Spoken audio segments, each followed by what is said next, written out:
성탄절은 즐거운 성탄절이라 이렇게 보편적으로 말. 종려주일은 기뻐하라. 여기 보면 시온의 딸들아, 예루살렘의 딸들아, 심히 기뻐하라, 기뻐하라. 종려주일은 성격이 기뻐하는 절기입니다. 그러면서 우리가 고난주간에 들어가고 고난예배, 성고난예배가 금요일 저녁, 그 다음에 부활저녁, 부활달. 부활절은 아주 우리에게 통쾌한 승리의 절기입니다. 이 시비가 갈리죠. 이렇게 기뻐하다가 또 내일서부터 금식도 들어가고 주님의 고난을 생각하면서 고난 예배를 드립니다. 그런 고난 예배를 드리다가 바로 부활절을 맞이해서는 통쾌한 승리의 기쁨으로써 하나님께 영광 돌립니다. 여기에 제일 많이 지금 힘써야 할 것이 성가대예요. 더군다나 코로나로 인해서 마스크하고 얼마나 힘든지, 그런데도 열심히 하고 임하는 거 감사해요. 우리 박수로 한 번 더 격려하겠습니다. 우리가 관한 예배에 성가대가 쓰고 부활절 새벽 예배에 성가대 쓰고 또 부활절 예배 드리면서 이어서 칸타타가 있고 저녁에 찬양 예배가 있습니다. 아주 힘들어. 그러나 은혜가 넘치면은 힘이 안 들고 더 힘이 나는 줄 믿습니다. 그래서 찬양으로 큰 더 영광을 돌려야 될 줄 믿습니다. 우리는 성격을 알아야 돼.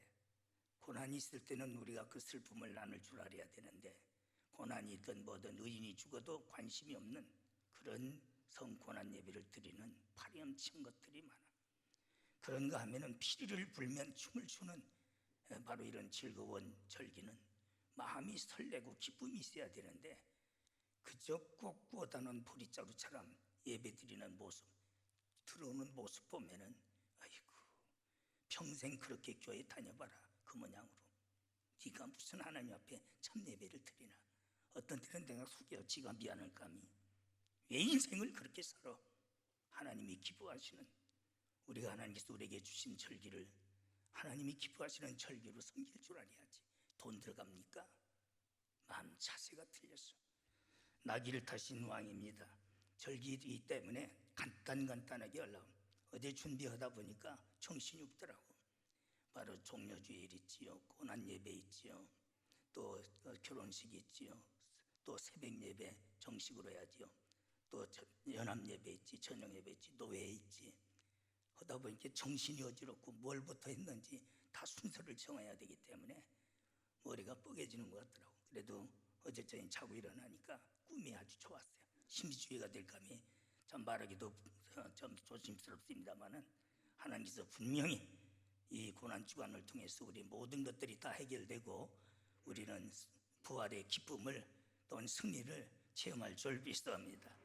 오늘 또 바로 이런 깊은 절기를 맞이해서 나귀를 타신 왕이, 여기서 나귀라는 보잘것없는 짐승인데 그 중에서도 새끼 나귀인데 여기에 부각됐다는 거예요. 큰 의미가 있는 겁니다. 벳박이라고 그랬는데 벳박이란 설익은 무화과라는 뜻이요. 그러나 원뜻을 보면은 때묻지 않고 순수한 곳이라는 것이다. 순수한 곳이다. 더럽히지 않은 것이다. 벳박이라는 뜻은 미숙한 무화과의 집입니다. 바로 세상과 속하지 않은 집을 상징했던 겁니다. 그래서 아무도 타지 않은 새끼나귀를 선택했던 한 주인을 섬기는 바로 믿음을 우리가 정절을 지킬 줄 알아요. 계시록 14장 4절 보면은 여자로 더럽히지 않냐고, 세상과 짝하지 않은 자요, 교리로 더럽히지 않은 자요, 육체적으로 더럽히지 않은 자, 그들이 14만 4천에 서리라. 오늘날 동가식 서가수하는 것들이 많아. 집에서 부인이 잘해 주는 거 처먹고 저녁에는 딴 년이랑 처잡붙이는 놈 새끼들. 그런 년도 있고 그런 남도 있어요. 그런 것들은 쓰지 않는 거예요. 하나님께서 얼마나 못된 것입니까? 그런데도 죄인 줄을 모르는 것들이 많아. 저걸로 어떡하나 할 때가 많아. 바로 우리는 한 주인을 섬길 줄 알아요. 오직 주만 바라보고 주님만 믿고 주님만 의지해야 될 줄 믿습니다. 야고보서 4장 4절 보면 세상과 짝한 자들이요, 간음하는 자라고 그랬어요. 세상과 짝고, 오늘 또 벚꽃놀이 격한다고 격한 것들도 있을 거예요. 이렇게 보면은 벌써 나는 새벽 기도 보면 예측해요. 저놈의 새끼 낮에는 빠져나가겠다. 틀림없어요. 왜? 그렇게 살아왔으니까. 흉직이 돼가지고 그 모양이야. 하나님 앞에 그 벌을 어떻게 받으려고 말이야. 우리는 세상 등지고 주님만 바라봐야 될 졸비성 다 보관. 여기서 뭐 47년을 했으니 그 행동을 하는 짓을 내가 한눈에 보고 앉았어요. 또 그렇게 하고 나면 틀림없는 거예요. 그 짓을 하고 있어요. 그러니 그 인생이 어떻게 되겠느냐 이야. 우리는 그런 사람 되지 말아야 돼. 오직 일편단심 주님만 바라봐야 될 졸비성. 새끼 나귀를 타셨어요. 겸손한 자를 선택하십니다. 나귀는 원래 깨가 많아요. 소음을 걸머지면 물속으로 기어들어가고 소금 짊어지면 또 물속으로 기어들어가는 게 당나귀야. 깨가 많아. 아주 깨가 많습니다. 깃바위만 커가지고. 당나귀 정신은 쓰지 말어. 정자 바꿔. 그런 깨가 많아. 그런데 여기서 새끼는 그런 걸 배우지 못했어요. 그런 깨를 부릴 줄 몰라. 재주를 부릴 줄 몰라. 머리를 굴릴 줄 몰라. 바로 그런 나귀 새끼를 탔더라 그랬어요. 바로 우리는 무엇보다도 겸손한 자가 돼야 되고 깨부리는 자가 되지 말아야 될 졸비성. 제가 성례가 있기 때문에 간단하게 할 테니까 하나를 들면 10가지 이상을 깨닫도록. 아멘. 이건 네가 드려야 된다 하지 말고 내가 깨달아야 돼. 아멘. 꼭 보면 이것은 김 집사 드려야 되는데 이건 박 집사 왔나? 그러고 남의 걸로 받는 게 있어. 적반하장격이야. 똥 묻은 개가 켜 묻은 개 나무른다고. 가랑잎이 솔잎 보고 바사락 기린다고. 오늘날 보면은 그런 것들이 많아. 다 내게 주시는 말씀이다. 할렐루야. 그래야 깨달아 믿고 깨달아야 복을 받는 졸비선. 은혜를 은혜인 줄 깨달으면 은혜가 커져요. 은혜를 은혜로 깨닫지 못하면 하나님의 진노가 임하는 거예요. 그렇기 때문에 깨닫는다는 것이 얼마나 중요한지 몰라요. 그런데 바로 깨닫지, 듣기는 들어도 저들이 깨닫지 못하며 보기는 보아도 제대로 보지 못하며 그랬어요. 이런 불행한 사람이 되지 말이야. 바로 이것이 내게 주시는 말씀이다. 바로 겸손한 자, 아주 낮아진 자. 하나님은 절대 교만한 자를 쓰시는 적이 없어. 마귀의 시조가 뭡니까? 루시엘 천사 아니에요? 루시엘 천사가 왜 타락했습니까? 사랑의 천사인데 하나님같이 높아지려고 교만했다가 그것이 사탄이가 된 거야. 마귀의 시조의 씨는 교만이에요. 오늘날 시대는 얼마나 교만한지 몰라. 어린애들은 하루까지 법무선 줄 모르고 교만하고, 늙은이들은 산전수전 다 겪었다고 교만하고, 또 못 배운 사람은 무식이 용감하다고 교만하고, 배운 사람은 좀 배웠다고 교만하고, 있는 사람은 돈 좀 있다고 교만하고, 없는 사람은 없는 교만이 왜 이렇게 큰지, 그게 무슨 자랑이라고. 너 때문에 내가 못 산다 하면서 전체가 다 교만해. 그러나 우리 교회 성도들은 겸손해요. 아멘. 자꾸 낮아져야 될 줄 믿습니다. 낮아진 곳에 물이 고이게 매련이야. 그래서 주님께서 바로 겸손한 바로 나귀 새끼를 선택해. 주님께 선택받았다는 것이 얼마나 큰 은혜냐. 저는 참 목사의 길을 이제 곧 60년을 바라봅니다만 목회자의 길을 걸으면서 목회자 같은 것을 내가 후회한 적이 없어요. 한 번도. 그렇다고 내가 고난이 없습니까? 수많은 고난, 가슴에 여알이 앓힌 것들이 많아. 우리 교회도 피리벨 사람 다 있었어. 그래도 40-50년을 참는 거예요. 그래서 내가 아침에 우리 혜린이랑 같이 와가지고, 혜린아, 여자의 일생이라는 유행가가 있다. 거기 보면 그 가사가 여자기 때문에 참아야 되고 여자기 때문에 울어야 된다. 바로 목사기 때문에 참아야 되고 목사야 되기 때문에 울어야 된다. 그게 목사 가정이다. 너는 네 애비가 목사니까 명심해라. 참 진리를 위해서라면, 하나님의 편에 서서라면, 교회를 위해서라면 내가 물불 가리지 않고 과격한 말을 쓰면서 내가 과감했지만은 나에게 속한 것들은 또 참고 또 참고 또 견디고 낮아지고 그래도 후회를 하는 이유는 내가 나를 쓰시는 분이 누굽니까? 하나님이시잖아요. 하나님께서 나를 택해 주시잖아요. 장로님들도 똑같아요. 권사님들, 집사님들도 똑같아요. 여러분들이 하나님께 선택받았다는 것은 최고의 복이 되는 줄 믿습니다. 그보다 더 큰 은혜가 어디 있느냐 이게. 그런데도 그걸 무시하는, 그것을 경히 여기는 거예요. 하찮은 것 때문에 그 성직을 무시하고 또 그 성직에 대해서 감사할 줄 모르더라고요. 여러분, 여기에 새끼 나기가, 그 많은 나기 때가 있지만은 선택받았다는 것이 얼마나 큰 축복이냐 이게. 바로 우리의 자신들을 볼 수 있는 겁니다. 주께서 쓰시겠다 하라. 하나님께서 택하시며 소유권을 말씀, 우주 만물이 다 하나님의 것인 줄 믿습니다. 또 하나님의 사용권이 있어요. 주께서 쓰시겠다, 바로 즉시 내놓으리라. 또한 회수권, 하나님께서 우리 건강도 뺏어가시면 뺏어가고, 하나님은 있게도 하시고 또한 없게도 하시는 하나님, 뒷뜰에 앉히시기도 하고 귀족에 앉히시기도 하시는 하나님이야. 회수권의 권세가 주께 있는 거예요. 우리는 그것을 인정해야 될 줄 믿습니다. 내가 내 것이라고 생각할 것 하나도 없어. 그래서 사랑하는 디모데 믿음의 아들에게 권면하기를, 우리가 이 세상에 태어날 때는 아무것도 가지고 온 것이 없거늘 돌아갈 때도 그와 같이 아무것도 가지고 가지 못하리라. 다 하나님의 것이라는 겁니다.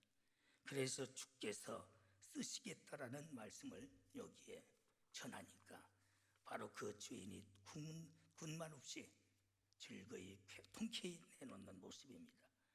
바로 그 나귀 새끼를 타고, 그 나귀가 또 그 만왕의 왕이 되신 예수님을 보신, 얼마나 영광입니까? 우리 성가대원도 또한 오케스트라도 있지만은 여러분들이 찬양하고 하나님 앞에 영광 돌린다는 건 큰 영광인 줄 믿습니다. 세상적인 생각으로 어떤 세상의 어떤 이런 것들로 판단하지 마세요. 세상의 논리로 판단하면은 오히려 죄가 되고 여러분들에게 시험이 될 것이 많아.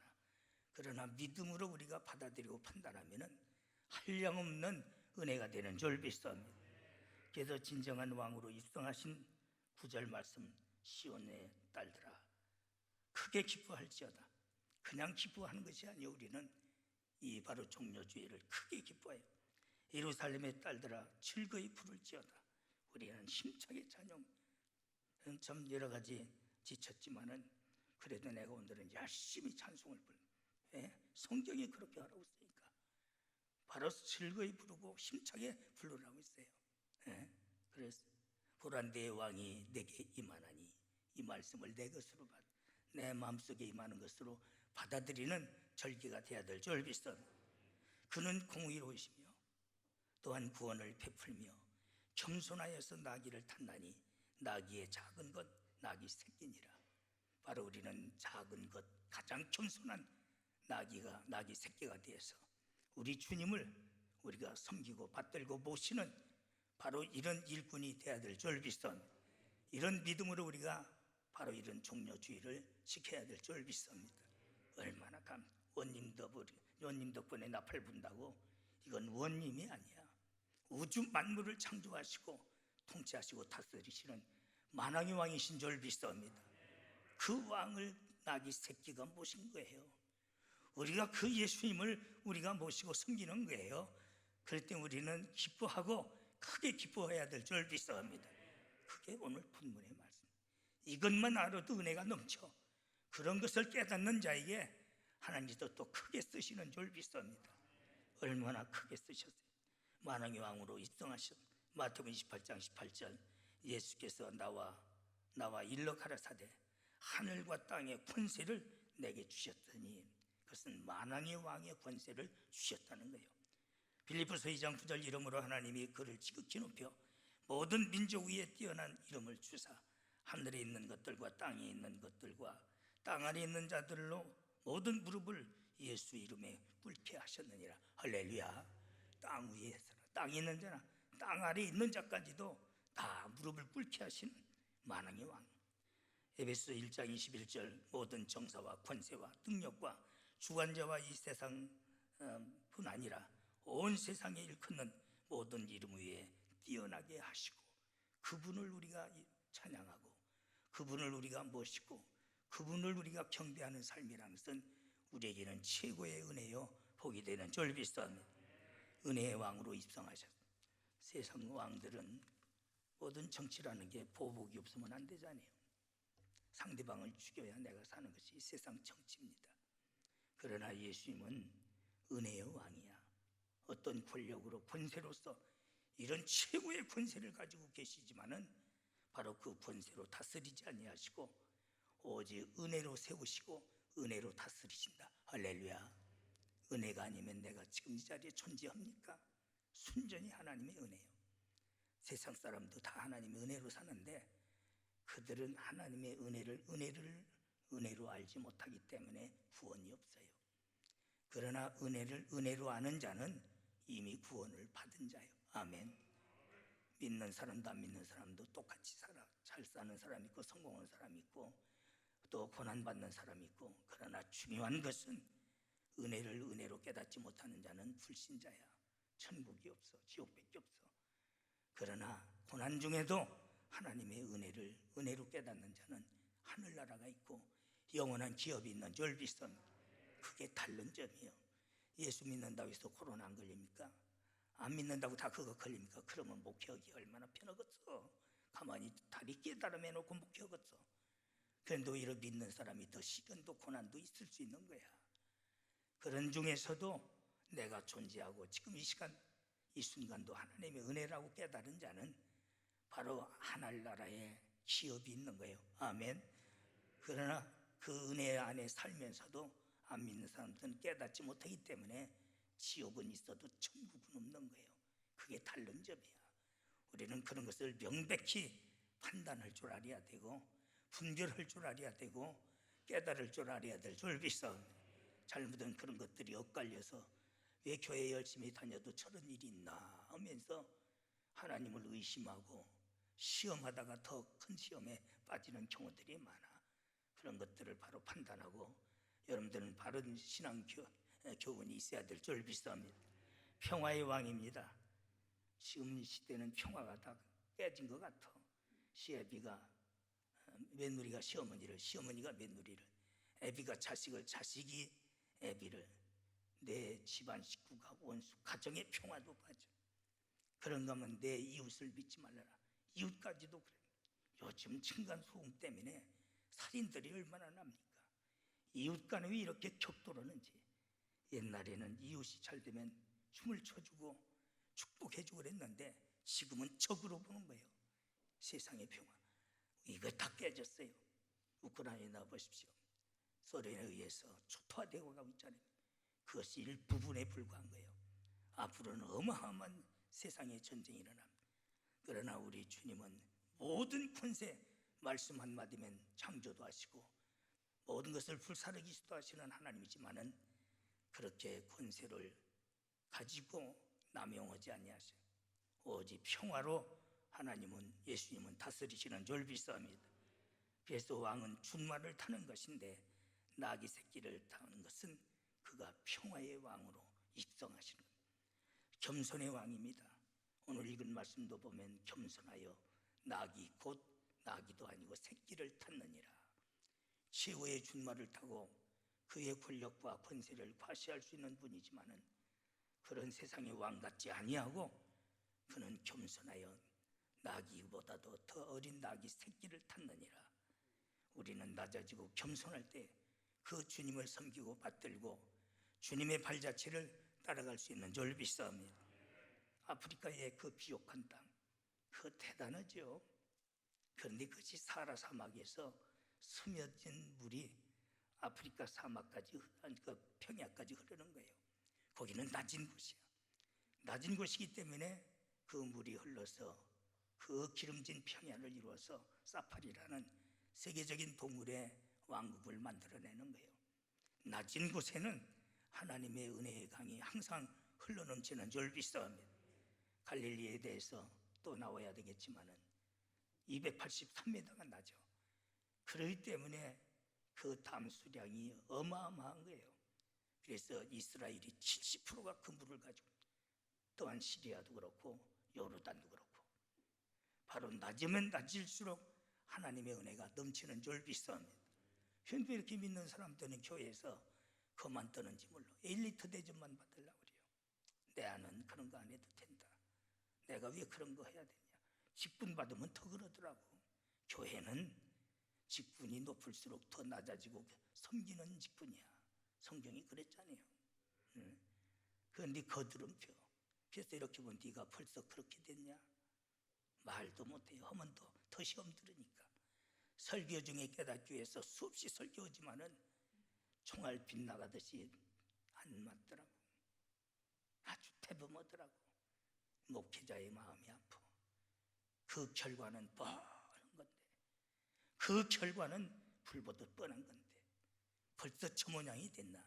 저놈만은 그렇지 않을 것 같았는데, 불가근 불가원 원칙이지 목회의 원칙인데 그걸 때로 지키지 못한 것이 있어요. 그게 내가 후회스러울 때가 많습니다. 오히려 나한테 잘할수록 멀리하고, 그건 내가 원칙이거든. 못 얻는 놈을 떡 하나 더 주는 것이, 내가 우리 장 목사한테도 그런 권면을 해요. 잘하는 사람에게 떡 주는 게 아니고 못 얻는 놈에게 떡을 더 줘라. 그게 목회자의 가는 길이다. 그런데도 때로는 이놈은 그렇지 않겠지 했는데도 안 되더라고. 그래서 난 한 두 가지를 약간 요즘 내가 하나님 앞에 기도해요. 안 그럴 것 같은데, 안 그럴 것 같은데 그렇게 가더라고. 그렇게 되더라고. 한심스럽더라고. 설교 중에 깨달으면 얼마나 좋을까. 사람이 곁길로 가는 어린 양 같을 때도 많아. 그러나 말씀 듣고 깨닫고 돌이킬 줄 아는 자는 더 큰 은혜 주셔요. 하나님께 더 큰 복을 주시는 줄 믿습니다. 왕에 대한 백성의 사랑과 자세입니다. 하나님께 받은 은혜에 대한 사랑, 하나님의 온전한 사랑에 대한 사랑, 하나님과의 일치한 사랑, 하나님께서 우리를 사랑하신 것 같이 우리도 주님을 사랑하는 그런 마음으로서 여기에 모인 무리들이 오직 호산나 다윗의 자손이여 하며 찬양하는 겁니다. 겉옷을 나귀의 안장을 만들어 가지고, 겉옷의 의미는 그들이 소장하고 있는 것 중에 그들에게 가장 소중히 여기는, 가장 아끼는 겁니다. 그것을 안장으로 삼아서 예수님을 모셨어요. 최고로 존경한다는 뜻이요. 종려가지를 흔들면서 환영했어요. 진정한 군왕으로서 영접하는 행위라고 열왕기하 9장 13절의 말씀. 또한 장군으로서 대승리를 거둘고 돌아올 때에 바로 퍼레이드를 쓰며 환영하는 모습을 의미한 겁니다. 호산나 하면서 환영해. 원컨대 구원하소서. 우리를 구원하실 이는 여러분 석가도 아니요, 공자도 맹자도 아니요, 무하멧도 아니요, 유일하게 한 분 예수님 분이신 줄 믿습니다. 우리를 원컨대 구원하소서. 시편 118편 25절입니다. 구원의 왕으로 영접하는 행위, 이것이 바로 우리가 지금 오늘 지키고 있는 종려주일이요. 그렇기 때문에 종려주일을 맞이하면서 스가랴서 9장 9절의 말씀, 시온의 딸들아 기뻐하며 크게 기뻐할지어다. 시온의 예루살렘의 딸들아 너희는 즐거워하며 크게 부를지어다. 찬양을 부를지어다. 이게 구원받은 자예요. 할렐루야. 이런 믿음을 가질 때에 고난주간이 우리에게는 참으로 새로운 역사를 만들어내는 그런 확신을 가진 자들이 고난주간에 주님의 발자취를 따르면서 고난 예배를 드리고 부활절을 맞이할 때에 바로 십자가의 능력이 여러분들에게 나타날 줄 믿습니다. 하나님, 오늘 주신 말씀 내 것으로 받아들이게 하여 주시어서 너희들은 크게 기뻐하며 크게 노래하신 주님의 은혜를 생각하면서 이런 믿음으로 주 앞에 영광 돌리며 또 주님을 영접하고 주님을 보시며 경외하는 삶이 이루어지도록 도와주시옵소서. 그래서 주님의 그 놀라운 섭리의 역사 속에 주님의 은혜가 넘치게 하여 주시며 부활에 동참하는 성도들 되게 하여 주시옵소서. 예수님의 이름으로 간절히 기도드리옵나이다. 아멘.